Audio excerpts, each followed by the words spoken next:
Our report on Bigfoot. This one's really strange tonight, folks. I'm not kidding. Sasquatch on the east side. We'll be right back.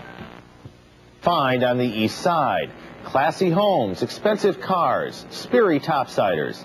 But not Bigfoot, the legendary Northwest monster. Could it be that Bigfoot has been wandering the neighborhoods of Eastgate? Depends on who you ask. We ask Mark Sauter, who has been on the trail of Bigfoot and joins us tonight with the second of three reports. Mark? Well, Aaron, we traveled from the Blue Mountains of Oregon to Bellingham in search of this legendary monster, but we found some of the most amazing sightings right here in our own backyard. The east side, just far enough from the city to maintain a hint of the outdoors. The thing was incredibly large. At least 8 feet tall. The face was like elephant skin. And lifted its head right back and opened its mouth very wide and let out this inhuman howl. It walked not quite like a human. The black one took 3 or 4 huge strides. Were you afraid? Yes. Very much. Several folks say they've been scared by Bigfoot on the east side, and at least 3 of the sightings occurred in this Eastgate neighborhood. And I opened this sliding door because it was very hot. Joe Downham was making tea on a moonlit summer night when he spotted someone near his neighbor's house. I saw the man, what I thought was a man, looking through the window, and I thought, well, I'll go up and ask him who he's looking for, and if he's up to no good, he'll buzz off. So I walked up the slope. It wasn't till I got to here that I could see it wasn't a man at all. It was some kind of animal.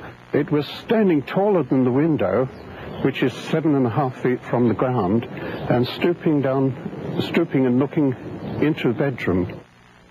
After it had looked about 3 times to the left, another one came and stood next to it, but this was black.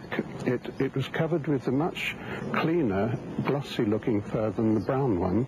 At that moment, the brown one turned round and looked towards me with a kind of a grimacing expression, something like this. Then it turned round and faced towards the northeast, and it stretched its hands down to its side and lifted its head right back and opened its mouth very wide and let out this peculiar call like a wolf, one long rising and falling note, very mournful and very loud. I was very frightened. I didn't know what it was that I'd seen. Downham, who's British, was unfamiliar with Northwest wildlife, so instead of calling police, he talked to his veterinarian. He looked at me rather dubiously and he said that the only thing I can think of is the Sasquatch. And more than just stories are coming out of the east side. This plaster cast was taken from a mysterious and big footprint in Issaquah. Tomorrow we'll tell you what the scientists think about these footprints, along with more tangible evidence like hair samples and even fingerprints, Aaron. I'd like to be the guy that fingerprinted Bigfoot. What is this? Is that... Okay. I wear a size 4 tomorrow night. John, thank you. Wayne, Harry, all of you. Tomorrow we'll explain the Bigfoot of Bigfoot. Good night.